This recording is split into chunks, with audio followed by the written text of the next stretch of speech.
Well, first of all, thanks for being here.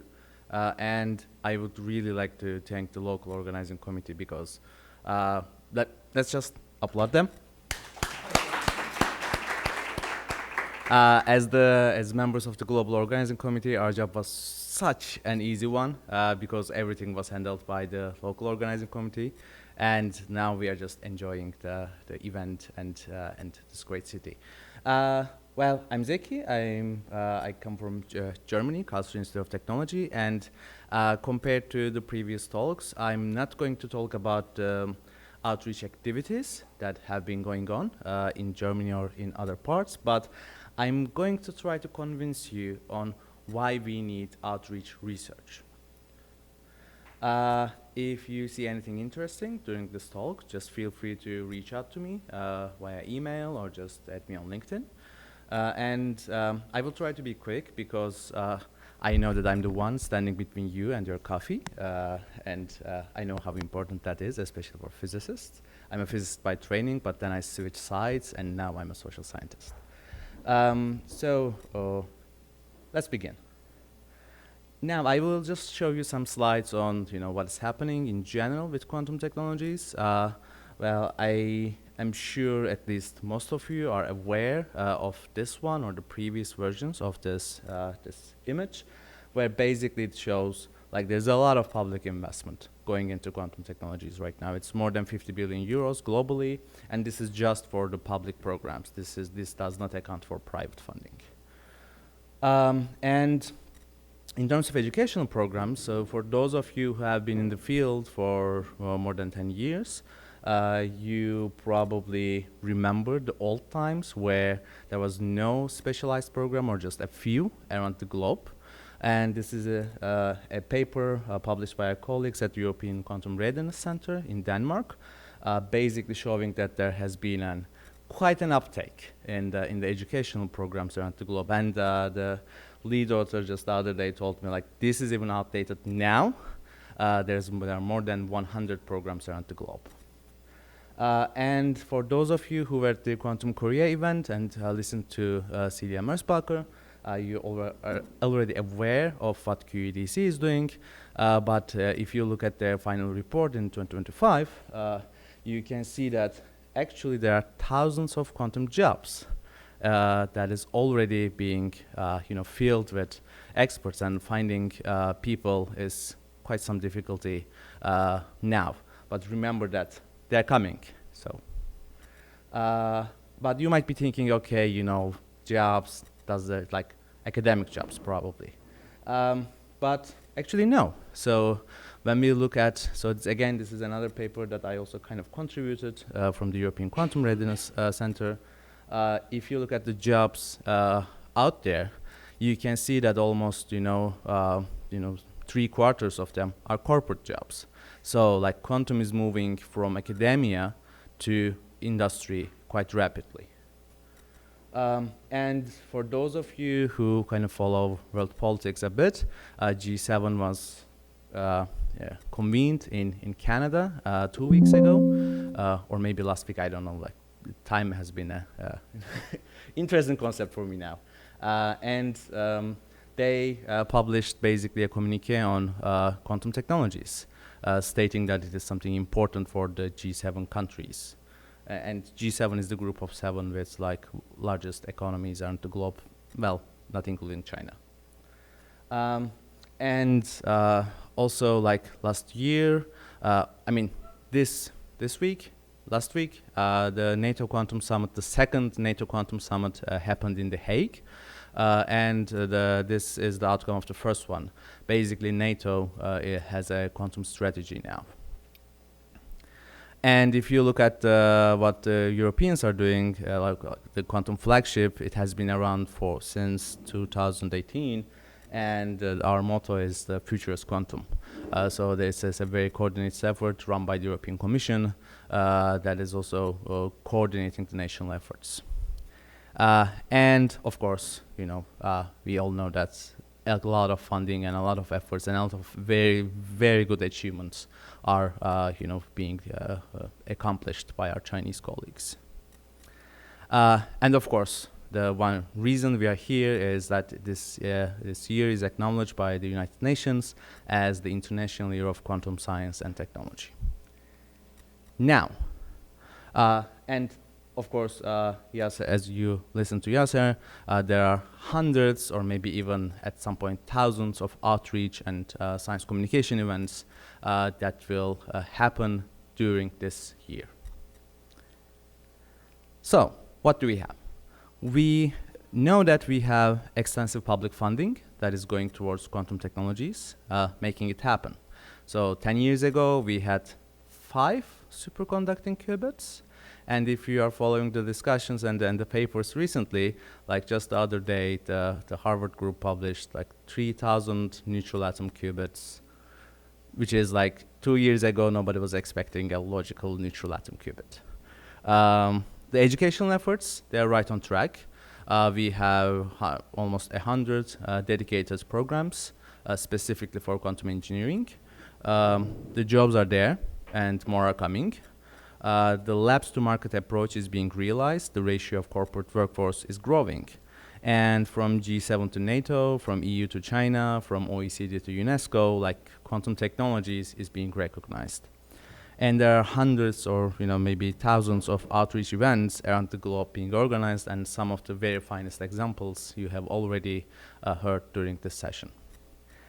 I am going to focus on this part a little bit because that is the reason I think we should have outreach research. Like there is a lot of activity going on. Like 10 years ago, quantum outreach was, I mean, Jenny knows this much better than I do, but like, it was a very fringe thing that only a couple of institutions were involved.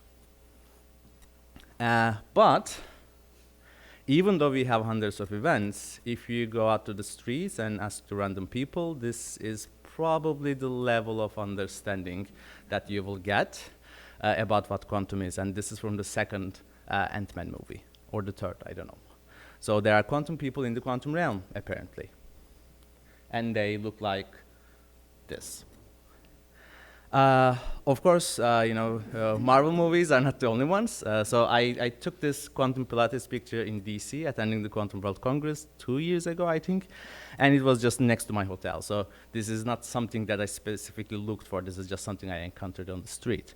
And of course, if you want to wash your dishes, you can use quantum. If you want to brush your teeth, you can use quantum. If you want to heal yourself, you can use quantum.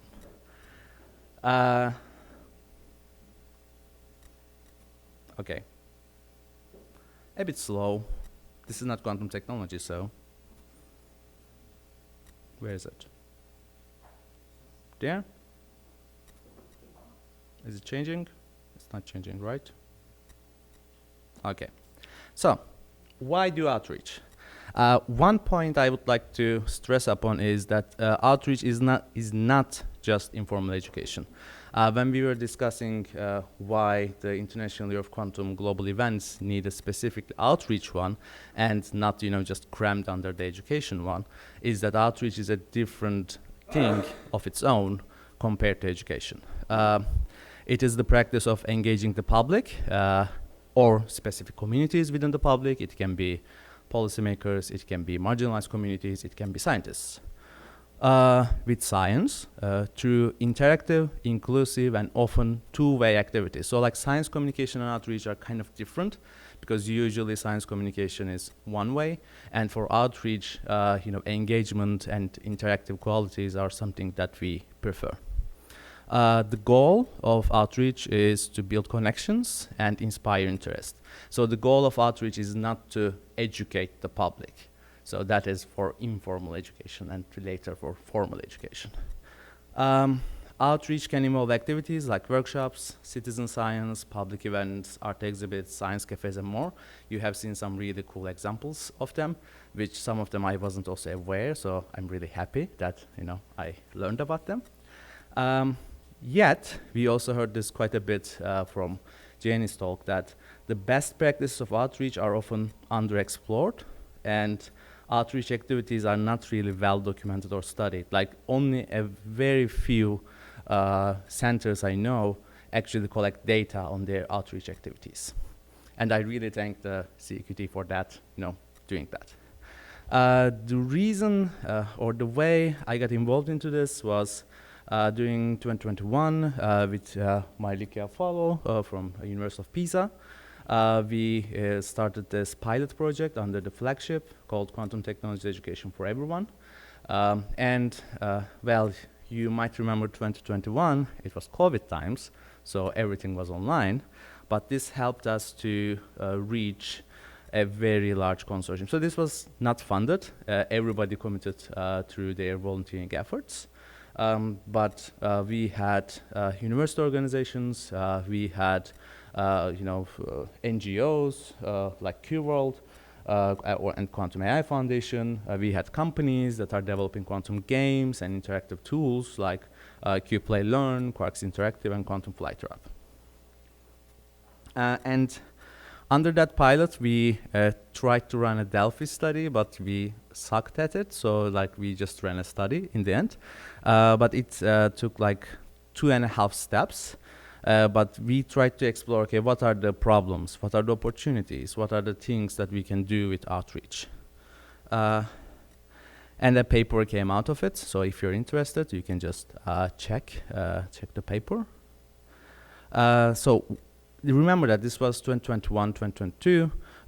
So the problems for the quantum technologies outreach activities that were identified back then were creating false expectations as the number one, falling for hyped messages, engagement problems, lack of curriculum, lack of trained scientists on outreach. So there were a lot of problems. And there were some expected improvements, like lack of demonstrations. Now, I don't know, companies like SpinQ and research institutes like the Institute for Quantum Computing in Canada, they have some really cool educational demonstrations. Not enough awareness on the topic. So these are the expected improvements that people expected 3 years ago for the next 5 years. And the one that people expected to go worse was the too much gamification. And I think we kind of dodged that bullet. So there isn't too much gamification, I would say. There's a good amount of gamification, but there's still 2 years to go, so we will see.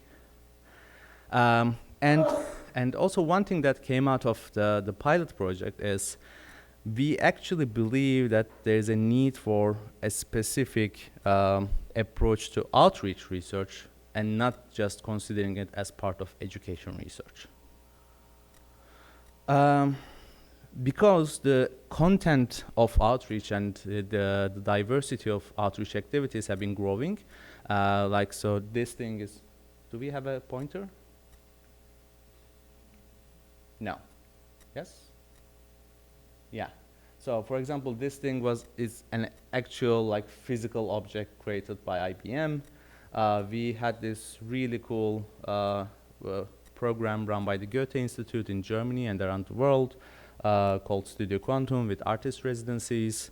The Sabina Hosenfelder has a huge following on YouTube, and she talks quite a bit about quantum, sometimes or mostly very critically, but sometimes very positively.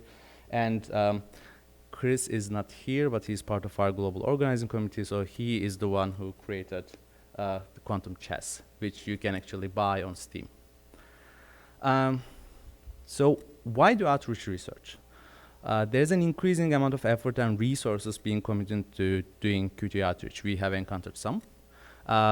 We aim at creating connections with different communities and stakeholders, inspiring interest into the field and its promises, and building trust between the public and the QT community, which is very important these days.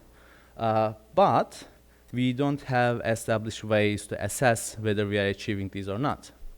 I mean, we are doing it, but we don't know whether it is working or not.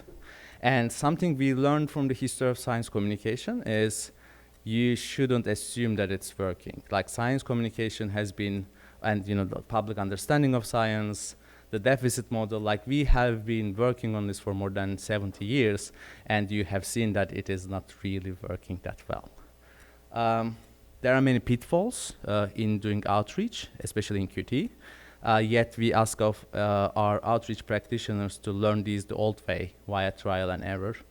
We don't have a set of best practices guidelines because we don't have ways to compare the efforts. And one example I can give is, do not say that the famous Feynman quote that nobody understands quantum mechanics, because you don't want to go to public stating that, oh yeah, you won't understand what I'm going to tell you.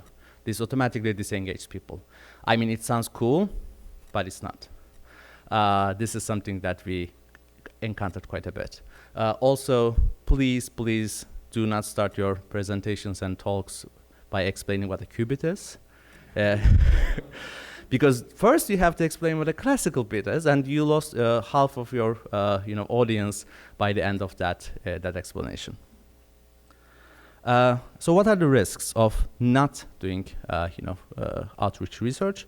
Well, if you can't assess your efforts, you can't highlight your successes. So I think one of the really cool things that CQT has been doing for all these years is that collecting the data on the outreach efforts and science communication efforts allows you to highlight where you are successful and also to identify where you're not.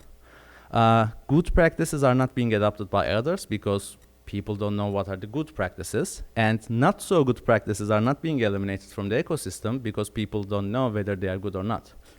And outreach remains undervalued and unsupported without research to legitimize it. So what to do next? The International of Quantum, sadly, it will pass. So this is just for 2025, and we can't have quantum year every year, but quantum technologies are here to stay. We often say quantum technologies is not a sprint, but a marathon. So shall be the outreach activities and initiatives. Outreach is essential in reaching to underserved communities. It is a gateway to getting people involved in informal education and later maybe even formal education. And we have seen some really cool examples by our colleague at the Nanoscience Center that it actually works. And for informed debate to take place, the public needs to pay attention. And one thing in outreach that people don't have in education as a problem is that you are competing with all the other content and activities out there. So in education, you are just competing with other education activities. In outreach, you're also competing with cat videos. So like you should really take that in and consider that this is what is happening. You need to capture attention. And there are good ways and bad ways to attract attention. And outreach research can help us explore the good ways of doing it for QT. And with that being said, I would like to thank you, but I'm missing my last slide, so